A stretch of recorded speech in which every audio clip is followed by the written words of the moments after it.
Hey everyone, it's Barry here. Welcome to my Virgin Kitchen. I hope you are well. Today, we are making a one-pot pasta dish. People generally tend to love this on the channel. I did one recently and it did really, really well. So that helps me and also helps you get in the kitchen, baby, because that's what we're all about. Today, we're doing a one-pot / one-pan cheeseburger pasta. And when I say cheeseburger, I'm kind of thinking, do we do the whole McDonald's vibe with gherkins in it? I'm not gonna do that. I was mulling it over. No. Like, for me, it's too late. I grew up having the odd McDonald's burger, and gherkins, I didn't know what it was at first. They're now like, oh yeah, I must have a gherkin in my burger. Mrs. Barry and the kids are gonna have this later. I don't really wanna push my kids to have the gherkin experience just yet. I want them to grow up and decide for themselves if they want that. But other than that, this recipe is super simple. You're just gonna stick it into one dish and cook it up. Dogs are kind of like in tandem under the chair right there. And this is the first time that we're gonna use this oven. I didn't know how to do it and I asked you guys, and apparently all we had to do was set the clock. And I think we've done that wrong because at the moment, it's 2:15 in the morning. But it does work. Mrs. Barry and I tried that earlier, so we're gonna be good. Oh, and in house renovation update news, we put some shelves up. Like, there's loads more of that on the vlog that was up on Monday. Kind of letting these guys sit where they want at the moment. Like, they're just hovering around, but once the new kitchen's in, we'll put them like in shot with me like they used to be all the time. So they'll have their own little bed down there, they'll have their own little area, they'll be really happy. About as happy as Homer.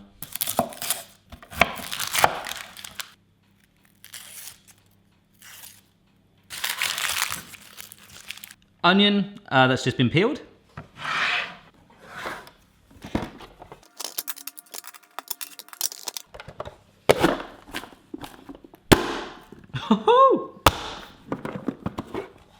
How to chop an onion. So if you wanted to be neater, you could do this in like a large mixing bowl or something first, but this is our baking dish that we're using entirely. We're gonna add in our water. It's like a temporary fish tank. So oh my gosh, look at that. That's crazy. That looks really cool. 400 mils of passata or any other sort of pizza or tomato sauce. Don't get concentrated tomato puree, otherwise you'll be like, ee. That's exactly the noise you'll make. Be a bit overpowering. Some pepper.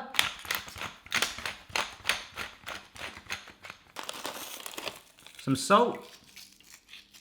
This is mustard powder, like 2 teaspoons of that. 1, 2 and a bit. This is some smoked garlic granules, just garlic granules or powder's fine, like half a teaspoon of that. Couple of dashes of Worcester sauce. Actually, a lot of people say to me, Barry, what is the Worcester sauce in other countries? I think it's called steak sauce. I think that's the closest thing to it. A lot of people are saying oyster, anchovy, or soy sauce, or even fish sauce. Yeah, that'll do. You only use a little bit anyway. It's all right. Let's just give this very appetizing looking mixture right now a stir together. So really blend that tomato sauce into the water, dissolve up the mustard powder. That's probably what you're looking to do here. All right, that looks much better. Next, we're gonna add in our pasta. You can use any pasta you want. If you've got one of those random tubs in your house, everyone's got it, right? It's just full of bizarre shaped pasta leftovers. Use that. But since my Italy trip, I've raved about this a couple of times. This is the pasta I'm using today. It's made by a company called Rumo. I'm really hoping to do a sponsored video with them just to go back to Italy again and see how this is made. It is so good.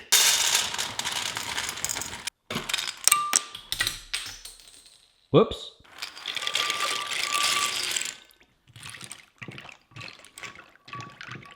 Oh yeah, just stir that through.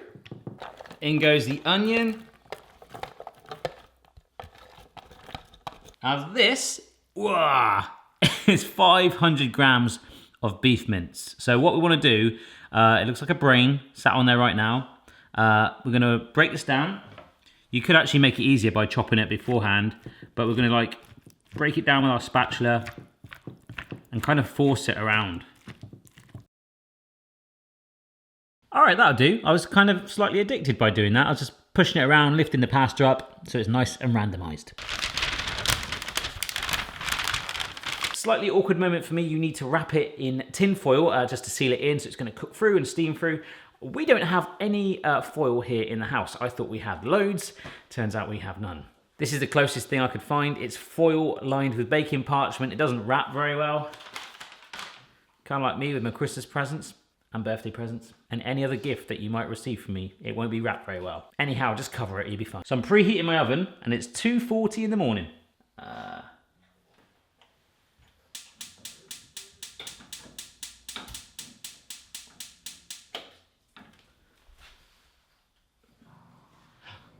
I've done it. What?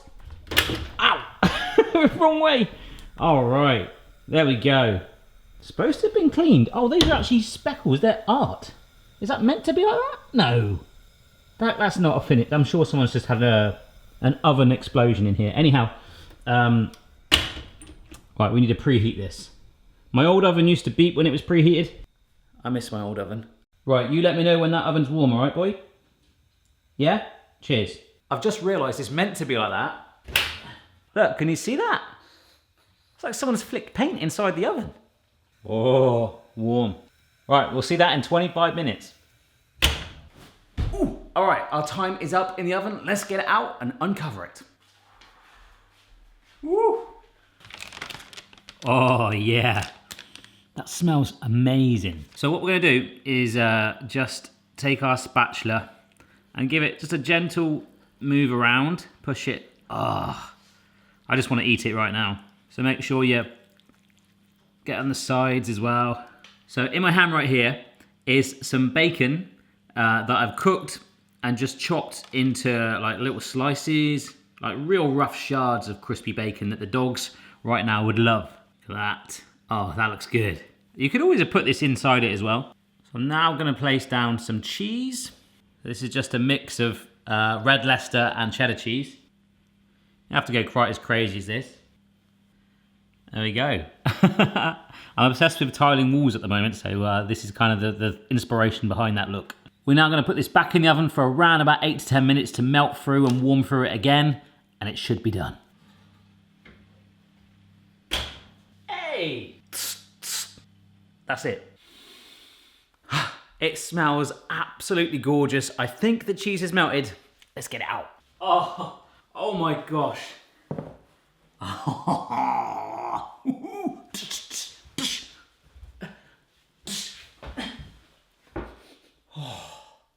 Yes. I totally had the wrong oven gloves on for that.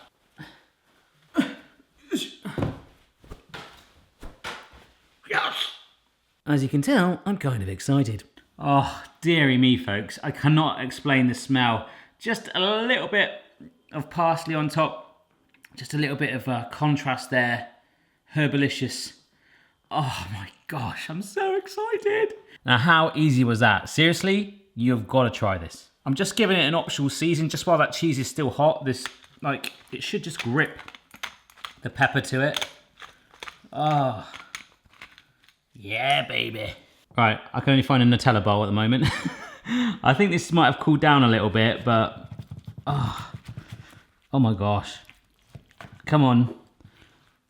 Oh no, okay.